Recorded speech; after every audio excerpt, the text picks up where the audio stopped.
Thank you. Thanks very much, Roland. Fantastic to be here, and really fantastic to be here in person. I can't believe that it's the first time we've done one of these events since the pandemic in 2020. We've been online since then. A certain way of delivering these kind of things, but it's much, much better, I think, to do it in person, and to see you all here is absolutely brilliant. Now, you've got a great lineup of speakers this afternoon. We're all doing about 20 minutes each, but I'm going to set the scene today by talking about the big event of this year in financial services for savers, investors and retirees, and that is, of course, the first Labour budget in 14 years.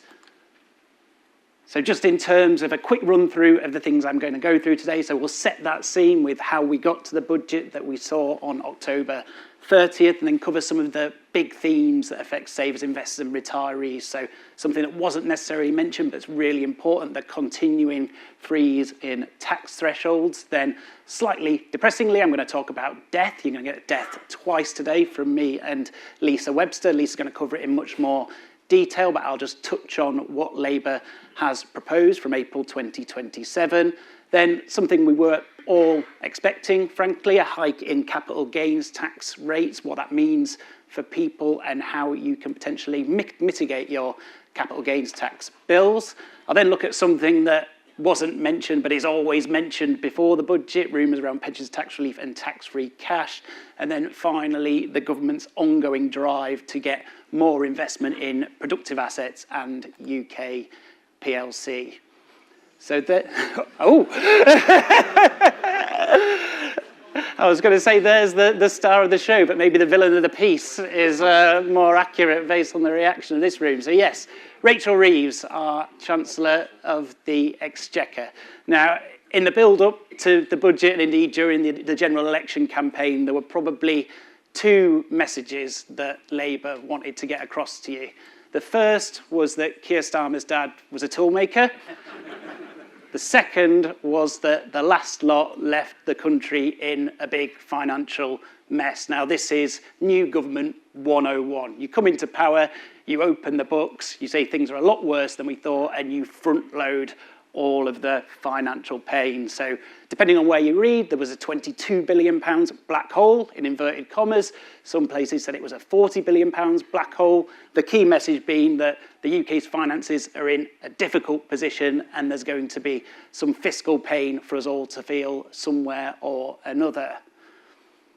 Now, the challenge for the Chancellor was that she boxed herself in. So during the election campaign, Keir Starmer and Rachel Reeves were as clear as they thought they could be that they were committing to a tax lock. So that was to not increase the rates of employee national insurance, income tax or VAT. So three of the biggest tax-raising levers completely ruled out for the budget. So the question was, how are they going to raise that 22 billion, 40 billion pounds, whatever the number is? How are they going to raise huge amounts of money without raising any of those three taxes?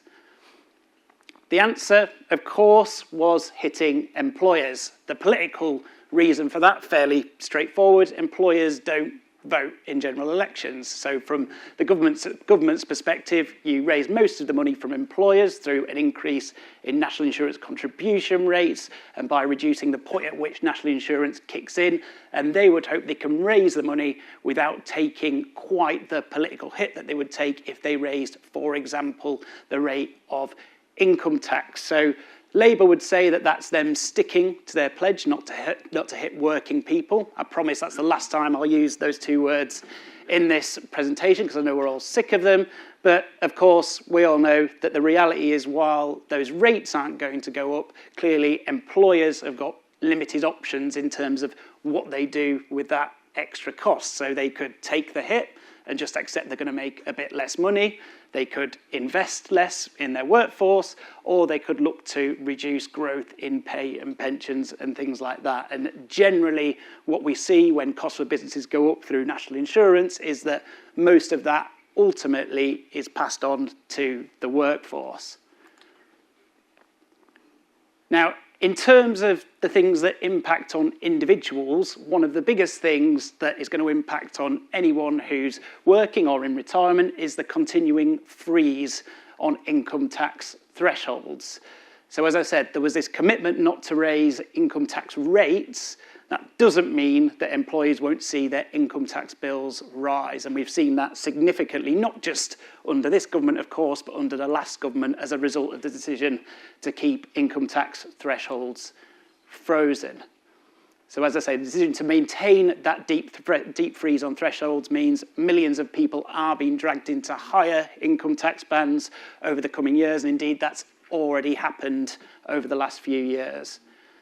And it's not just people in work either who are going to be affected by this. This is a particular political challenge, I think, for the government in the coming years, is this combination of the state pension triple lock, which guarantees the state pension goes up by the highest of average earnings inflation, or 2.5%, and the fact that lower earnings band, the point at which 20% income tax kicks in, is being held at just over £12,500. In the next 2-3 years, we're going to reach a point in time where the full flat rate state pension is worth more than that point at which basic rate income tax kicks in. So effectively, the full state pension will be subject to income tax. Now, that was what the Conservative Party were warning about before the general election. That's going to have to be something that they'll address, I suspect, in the coming years, because not a particularly good look to be introducing what Rishi Sunak labelled as a retirement tax on the state pension. Just in terms of some of the numbers then to illustrate that, so around 4.4 million people have been dragged into paying income tax in the current tax year. 1.9 million people pulled into paying 40% tax. So while Labour will say we protected people's incomes because they won't see an increase in income tax rates, the reality is for most people, as a result of their wages going up, their income tax bills are going up and are going to continue to go up between now and the back end of this decade, depending on the decisions, of course, that they make around the thresholds. Quick note to say that, of course, with income tax thresholds frozen, the case for saving a pension is made more attractive. So clearly you continue to receive tax relief at your marginal rate. So if you are pulled, for example, from the 20% tax bracket to the 40% tax bracket, as lots of people will have been over the past few years, then those pension contributions will benefit from 40% tax relief rather than 20% tax relief as they would have done previously. Ah, yes, death. Very nicely illustrated here by a rather depressing graveyard. The big news from the budget, I think, for retirees, certainly the big new announcement, was the fact that the government wants to bring pensions into the inheritance tax regime. Now, my colleague Lisa Webster is going to give you a much more detailed look through how the rules work at the moment, but just as a brief reminder, as things stand, pensions can usually be passed on completely inheritance tax free and potentially completely tax-free if you die before age 75. That's the situation today. If you die after age 75, this slightly weird, random age 75 rule, which changes your tax treatment, no particular reason why that's in place. But if you happen to die after age 75, then your pension's taxed in the same way as income when your nominated beneficiary or beneficiaries access the money. Now, that means slightly counterintuitively that it often, at the moment, makes sense for your pension, for your retirement pot, to be the last thing that you spend when you're going through retirement because of that generous IHT treatment and because of the fact that at the moment you can pass on your pension potentially completely tax-free to your beneficiaries when you die. However, that's all going to change. So from April 2027, so a few years away, the government wants to bring unspent pensions into the IHT net. Now, the really important thing to note here is, first, we don't have all the details, so we don't know exactly how this is going to be applied. But second, regardless of what happens, the government said that if you're married and you're passing your pension on to your spouse or your civil partner, then that will continue to be exempt from IHT. So anyone in here who's in a couple, who's committed, but hasn't yet tied the knot, I'd suggest this is the most romantic reason to get married you could possibly imagine. You could save yourself a heap load of tax, so do it. That's not advice.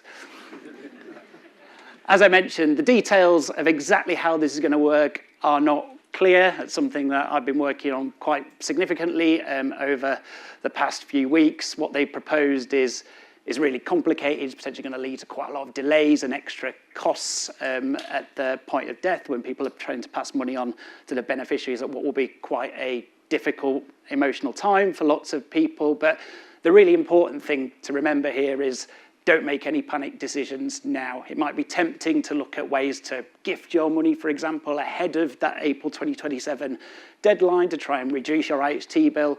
First of all, it's just a consultation. We don't know exactly how this is going to be applied. And secondly, as I mentioned earlier, the reality is that the rules, as I described earlier, are going to remain in place as they are today until 2027. So if anyone pegs it between now and April 2027, then you still might be able to pass on your pension tax-free. Not something anyone wants to think about, but it's a reason why making any panic decisions might not be the best thing for you to do financially. The next one, really expected. A lovely axe there to continue the death theme, capital gains tax hikes. So as I mentioned, Labour had slightly tied itself in a knot ahead of the election in terms of how it could raise the revenue that it needed in the October budget. Capital gains tax always looked like an obvious target to raise revenue for the Exchequer and for the Chancellor, and indeed we saw capital gains tax rates go up on the 30th of October.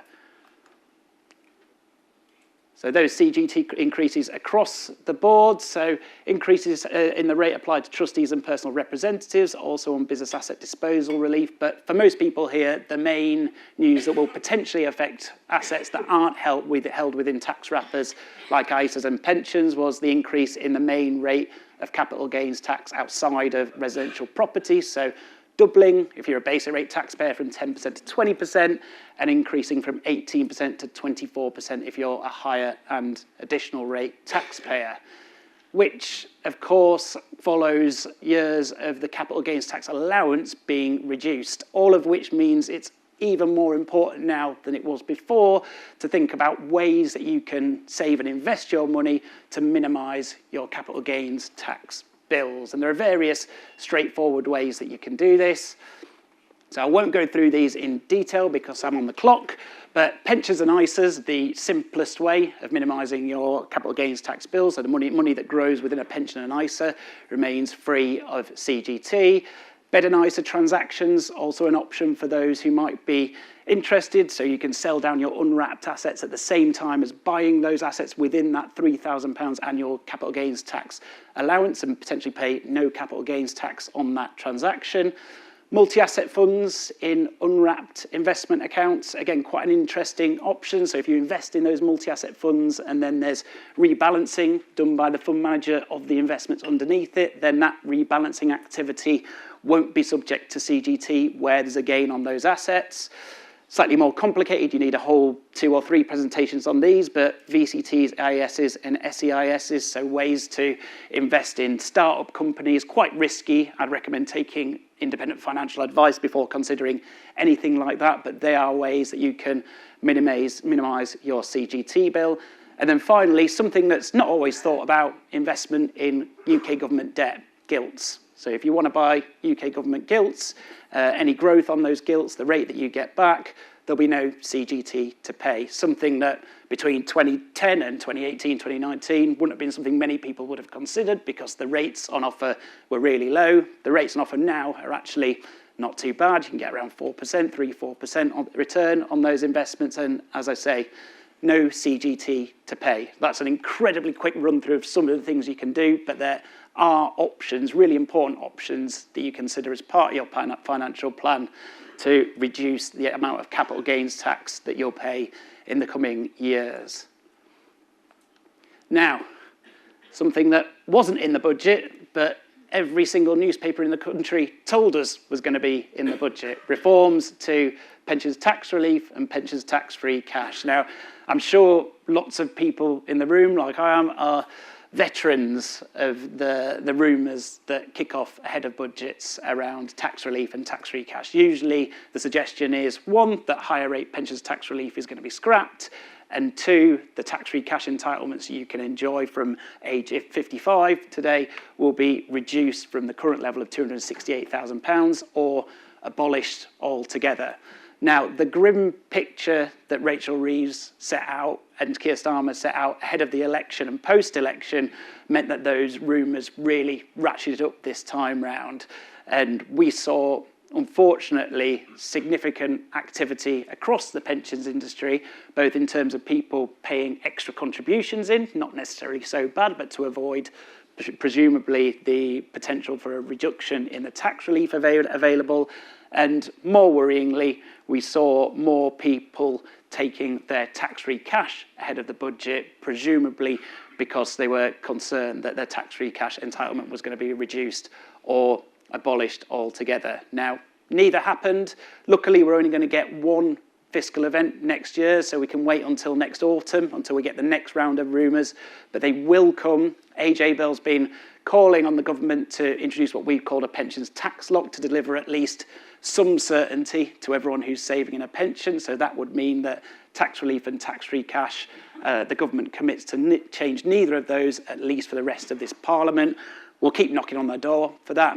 We don't know, frankly, whether they'll take us up on it or not, but it seems to me the least that a government can do when you think about the commitment that savers are making to save for retirement, that savers can be confident that the rules won't be changed partway through the game, that the goalposts won't be moved as they're making those decisions.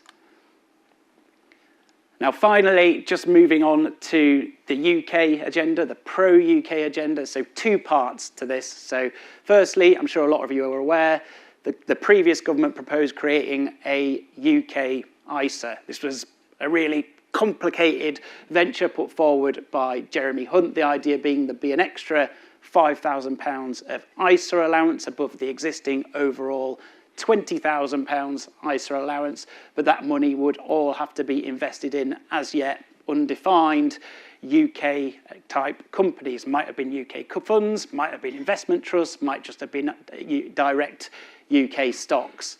Ultimately, we don't know because those proposals received a mixed response, I'd say, a quite negative response from large chunks of the industry, including from AJ Bell, and ultimately Labour decided to drop the UK ISA in the budget. Now, I think that's a good thing. ISAs are far, far too complicated already. There's far too much choice out there, which can confuse consumers. Adding another ISA, to my mind, would have simply complicated the picture further without delivering any of the benefits that the government thought that it was going to deliver. So for me, it's a thumbs up to the Labour government for choosing to drop that.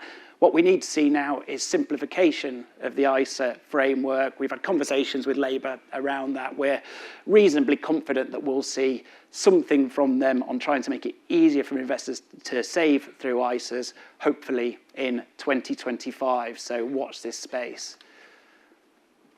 Do we get another boo for that or not? No, okay. We've all become inured to now.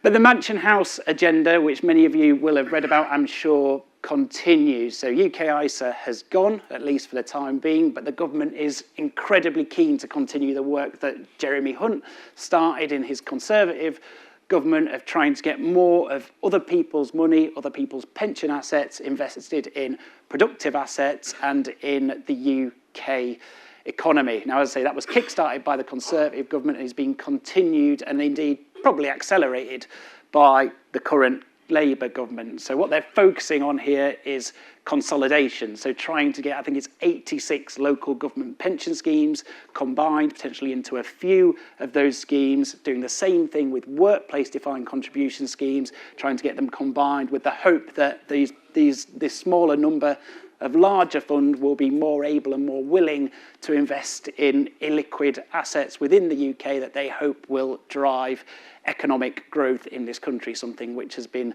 seriously lacking over the last 15 or 20 years. Now, the danger with this, and something that I've personally been warning about quite a lot in the last couple of years, is that in attempting to get economic growth in the UK, end investors will be completely forgotten about. So when you look in particular at workplace defined contribution schemes, what we're talking about here is people who probably haven't made an active decision to save in a pension, has gone into a default fund, and then we're looking at the government saying to schemes, we want you to take more risk with people's money to deliver government objectives rather than being focused on the objectives of the end saver. And my worry is that when you conflate government goals of delivering economic growth with individual goals of delivering the biggest income in retirement, if that government goal wins and the investments don't deliver as they should do, then it will be savers who ultimately lose out.